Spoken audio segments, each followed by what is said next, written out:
hacernos la evaluación de lo que fue este mes y 3 días del estado de excepción del cuarto, de la crisis sanitaria del coronavirus. El resumen general del COE es que hay buenos resultados, pero que nos explique mejor Juan Zapata. Ingeniero, buenos días, gracias por acompañarnos. Denos usted el resumen de qué significó este estado de excepción. Bueno, muchísimas gracias, Milton. Un saludo cariñoso a todos. Siempre es un honor poder hablar con ustedes. Bueno, primero analicemos, sobre todo, Milton, el por qué tomar las medidas, ¿no? Teníamos nosotros con una tasa de contagios exponencial, un crecimiento sumamente complejo, excesos de mortalidad que en Quito, por ejemplo, en tres semanas del 76% se trasladó al 108%, es decir, camas UCI solamente en el IES teníamos 414 a la espera y con un crecimiento del 42%. Esos datos nos hicieron tomar una decisión que creo hoy estoy más que convencido que era la lógica y necesaria para el país, buscando un equilibrio entre lo sanitario y lo económico. Se manejó, inclusive recordará usted, Milton, haciendo todos los esfuerzos para que Corte Constitucional nos dé un decreto, una sentencia de constitucionalidad, que así ocurrió, haciendo un informe que sustente ese decreto que afortunadamente cumplió todos los requisitos y expectativas de la Corte. Y hecho este balance, nos tocó tomar una decisión dura, pero necesaria, Milton, y también responsable. Eso es fundamental. Porque recuerda que estábamos a pocos días de que el COE Nacional deje de funcionar, porque obviamente viene una nueva administración, y quizás muchos hubiesen pensado que había que esperar que la próxima administración tome la decisión, pero ¿cómo hubiéramos entregado este momento el país, a lo mejor con personas falleciendo en las calles, ¿no? Y eso no era lo lógico ni lo humano. Así que nos jugamos con todo, y hemos tenido ahora el balance el día de ayer, y tenemos que decirles, por ejemplo, en algunos indicadores, se rompió la tasa, esta cadena, esta curva de crecimiento que había de contagios. En el primer balance se redujo de 9.300 a 6.200, es decir, un menos 33.6, y en el segundo a menos 45, lo que marca una tendencia absolutamente clara. Pero un indicador, Milton, que es decisivo y determinante, que los médicos saben lo sensible que es el RT, la tasa de reproducción efectiva. Nosotros cuando iniciamos el estado de excepción, 10 provincias estaban sobre el 1, y con factores inclusive de 1.30, 1.40. Hoy dejamos esta tasa de reproducción con todas las provincias en verde, todas bajo 1, y eso es fundamental. Le decía yo el tema de las esperas de UCI, 414. Ayer en el corte hemos dejado en 187. Si nosotros no tomamos las medidas, lo decía ayer el ministro, más de 1.000 personas hubieran estado ahí esperando una UCI, que hubiera sido terrible. Entonces, esos son los factores que tenemos que tomar en cuenta. El tema de atenciones de emergencias tenía un crecimiento del 116% en temas respiratorios, dejamos con un decrecimiento del menos 36%. Entonces, esos son quizás los datos y las incivilidades que yo tengo que agradecerle a la ciudadanía y a Pichincha en especial, Milton. Pichincha era una de las provincias que tenían los peores comportamientos en cuanto a indisciplinas, y en este estado de excepción ha sido de las provincias más destacadas en cumplimiento de la norma. Ha habido incivilidades, pero menos, mucho menos, y todas, en el último fin de semana, todas a la baja. Hasta fiestas en domicilios nos redujo un 42%, privadores 20%, escándalos 18%. Entonces, todos los indicadores a la baja, pero no podemos ser triunfalistas ni pensar que hemos ganado nada. Si nosotros no mantenemos la corresponsabilidad, todo el esfuerzo que ha costado esto, pues lo podemos perder en un fin de semana. Así que en eso tenemos que ser absolutamente claros, ¿no? Eso es absolutamente cierto, ingeniero, porque se termina el estado de excepción, no se termina la pandemia, no se terminan los cuidados. El COE decide mantener 6 medidas, entre ellas, por ejemplo, mantener el teletrabajo, no regreso a clases presenciales. Se había anunciado en días pasados por parte del Ministerio de Educación que a partir del 21 de mayo se iba a acelerar el regreso presencial a clases, por lo menos los planes pilotos y los diferentes métodos que quieren usar algunos colegios. ¿Por qué no se permitió esto? A ver, Milton, por un tema de respeto también. Primero por un tema de dar un mensaje a la gente que no podemos soltar medidas abruptamente. Y ese mensaje lo tiene que dar el COE Nacional hacia los COEs cantonales.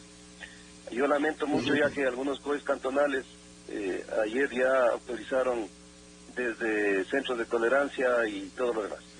Pero nosotros debíamos dar un mensaje que no podemos soltar las medidas porque no es que usted ha ganado nada, porque la crisis sigue como usted dice, y el esfuerzo de médicos, de policías, de militares, de intendentes, del mismo sector productivo, de periodistas que se están jugando todos los días en la calle, del sector turístico, de nada servirá si nosotros nos relajamos o tomamos medidas que todavía no son técnicas para la crisis. Por lo tanto, mantuvimos el teletrabajo, el evitar los eventos públicos masivos, el tema de seguir manteniendo las clases igual de manera virtual, los ingresos al país también, y sobre todo el cierre de la frontera también, ¿no? El paso de fronterizo del Ecuador sigue cerrado a pesar de esta decisión unilateral de Colombia.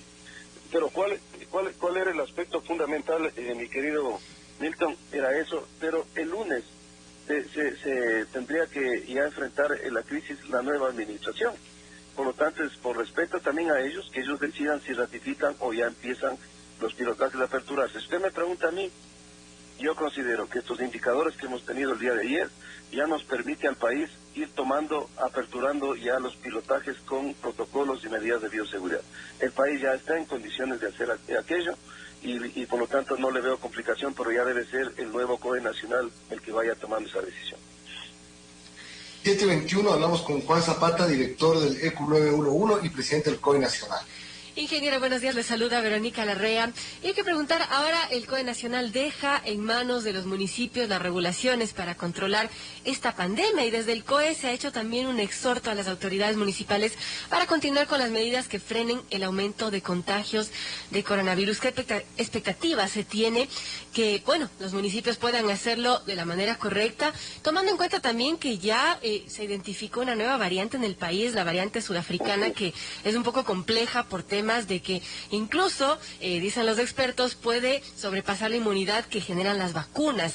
¿Qué expectativa se tiene con ello, ingeniero Zapata? Así es, Verónica, usted lo acaba de decir, la crisis continúa, pero no es que el COE deje en manos. Recordemos que al no tener ya un estado de excepción, volvemos a norma ordinaria. Y las competencias más sensibles frente a la crisis la tienen los municipios, porque ellos regulan el buen uso del espacio público, por lo tanto las aglomeraciones, el comercio autónomo, las playas, el control de la venta de licor en espacio público, el transporte público, que cumplan con el 50% del aforo, que hasta ahora ningún municipio lo ha podido cumplir, el tema de los aforos, el tema de bares, discotecas, centros de tolerancia, fines, karaoke, es decir, mire, toda la parte sensible está en los municipios. Por lo tanto, yo sí les he pedido siempre es que las decisiones que lo hagan manejen conforme a entender que están en una crisis y sobre todo a entender sus datos epidemiológicos.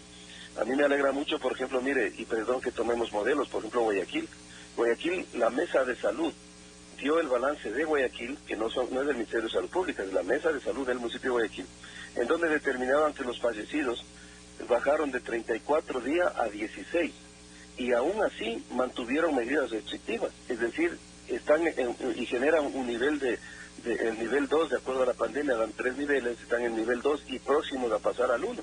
Entonces el objetivo de ellos es bajar al 1. Esa es una medida responsable y el tomar la crisis de manera técnica. Pero no podemos nosotros, sin ningún estudio y sustento, pues ya aperturar en centros que no garantizan el distanciamiento social.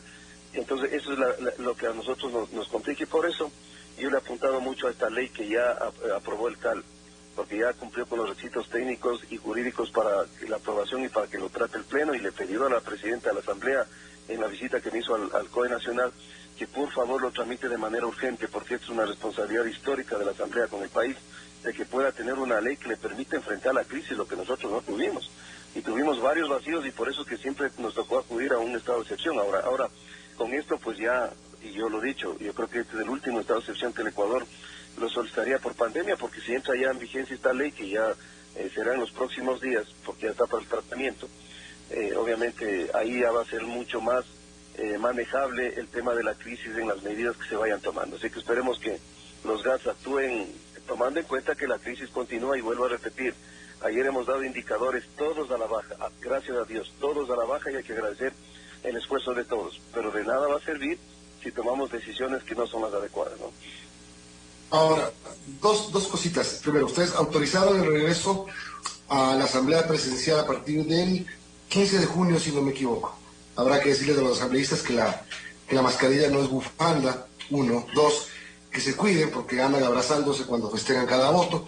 Y lo otro que sí me llama la atención es por qué mantener cerrada la frontera con Colombia. Colombia la abre, hay un pedido especial, hasta cierto punto desesperado por parte del sector comercial de la provincia del Carchi. ¿Por qué se mantiene cerrada la frontera? A ver, ahí hay un argumento que lo conversamos con Cancillería, Milton. Cuando usted viene haciendo conversaciones bilaterales, se entiende que deben llegar a un término feliz de manera bilateral, es decir, los dos países. Pero lastimosamente la decisión la toman unilateralmente.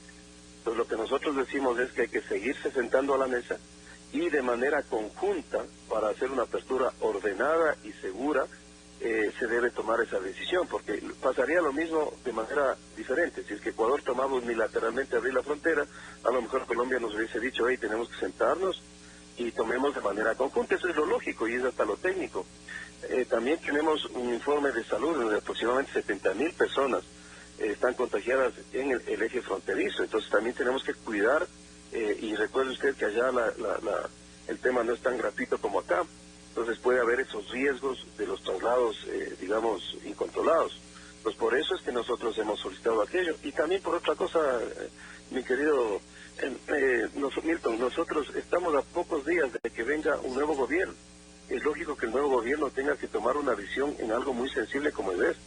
Entonces las medidas tienen que ser analizadas desde ese punto. Por eso se toma esta decisión. En el tema de la asamblea, concuerdo con usted, el protocolo es absolutamente claro, inclusive dice doble mascarilla. Entonces, si no vamos a tomar los distanciamientos, si no vamos a estar con la mascarilla, un COE tiene la misma facultad de dar la autorización como de retirarla. Obviamente ya sería el nuevo COE nacional, pero pedirles a los señores asambleístas, hubo pedido a la presidenta que decía que por tema de productividad es necesario que ellos estén presencialmente, y entendemos así. La asamblea tiene mucho trabajo desde esta ley que le he dicho, y por eso entendimos aplicando un protocolo de bioseguridad, pero el protocolo está en el papel, hay que cumplirlo en el territorio, es decir, en el pleno de la asamblea, ¿no? Que no son todos tampoco, hemos visto pocos, no son todos, no podemos generalizar también. Así es, sí, claro, por supuesto que sí, no sé si la mayoría o la minoría. 7:27, estaba hablando con Juan Zapata, tenemos unos minutos más para conversar con él.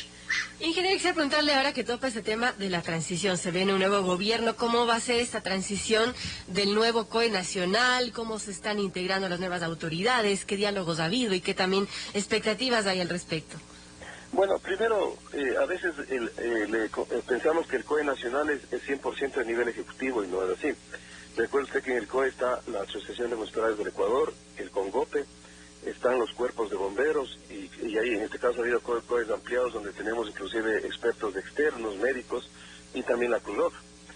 Así que las que tendrán que incorporarse son las autoridades del nivel ejecutivo. Obviamente el presidente del COE es el presidente de la República, el señor presidente definirá si al igual que en la vez anterior esto se delega o no.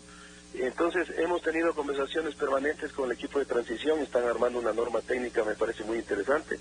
Así que en las próximas horas materializaremos esta conversación y nosotros prestos para pasarle toda la información, porque así corresponde, ¿no? Hoy es un compromiso por eso siempre hemos dicho, aquí no se trata de hacer frente si las medidas dieron o no dieron resultados, todos estamos de este lado, todos queremos salvar vidas. Así que todos tenemos que apoyar esta nueva administración para que los objetivos y los resultados de la crisis sean los que todo el país necesita, porque si le va bien al COE nacional, le va bien al país, eso es claro, y si le va mal en una decisión, nos va mal a todos. Y aquí se trata de vidas humanas, así que todo el apoyo y toda la buena vibra que nosotros podamos entregar lo haremos. ¿Usted entrega su despacho, o este es su último día de trabajo oficialmente? Bueno, en el COE nacional nosotros cerramos el día de ayer ya la última plenaria y yo solamente estoy a la espera de entrega, a pesar que en la transición también todo el tema de actas, porque usted sabe que el servicio de riesgos, el ministro de riesgos es el secretario nato del COE, ya se lo ha hecho las entregas. Yo estoy a la espera de conocer la nueva autoridad del COE nacional y hacer las entregas. En mi caso, en el tema del 911 también estaremos hablando en las próximas horas cuál es el destino a seguir. Pero vuelvo a insistir, mi querido Milton, nos vamos con la tranquilidad del deber cumplido y estaremos prestos pues donde el país nos necesite, ¿no? ¿Y cuál es el destino que usted se ha planificado para su vida, ya cambiando un poquito el tema? Mi querido Milton, sí se necesita una oxigenación y un poquito de respiro. Yo lo dije la vez anterior, esto ha sido muy intenso. Estar 14 meses desde el minuto cero en una activación frente a una crisis de esta magnitud es muy complejo. Usted ve que estoy haciendo este esfuerzo para hablar. La salud también está un poco complicada. Sin embargo, vamos a definir en las próximas horas qué es lo que ocurre con lo importante es que, vuelvo a insistir, no exista un corte, sino una continuidad y una mejora, porque de eso se trata. Cada institución que venga, cada autoridad que venga debe tomar decisiones para mejorar, y en esta línea tenemos que estar todos para apoyar, ¿no? En eso yo estoy absolutamente claro. Bueno, ya tenemos tiempo para conversar ya fuera de todo, cuando pasen algunas semanas. Y le agradezco por habernos atendido hoy, pese a la constipación que se le nota. Espero que todo bien, Juan. Y gracias por la apertura de siempre, ¿no? La apertura de saber la importancia y comprender a veces las presiones desde los medios de comunicación por la necesidad de informar, sobre todo en estas emergencias que también han sido nuevas para nosotros, ¿no? Manejarnos en pandemia ha sido muy complicado porque hemos pisado un terreno nuevo, un camino nuevo, y gracias por siempre estar dispuesto, abierto, y por su trabajo. Milton, ahí yo quiero hacer un pequeño paréntesis. A veces nosotros creemos que es el favor de comunicar. El comunicar es una obligación, porque en manejo de crisis, el mismo manual de riesgos dice que la comunicación es transversal y las autoridades tenemos la obligación. Esto no es ni siquiera el favor que le está haciendo, no, es la obligación de comunicar, porque si usted no comunica en crisis genera incertidumbre, y eso es lo peor que puede haber. Así que en lo absoluto, siempre creo que en toda la trayectoria pública mía he sido muy abierto, porque los medios son el canal con el cual las autoridades se comunican con la comunidad y decimos lo que deben hacer y lo que no deben hacer. Al contrario, somos nosotros los agradecidos de ustedes que nos han dado estas posibilidades de poder comunicar. Así que siempre a las órdenes, estimado Milton, muchísimas gracias por todo, y bueno, les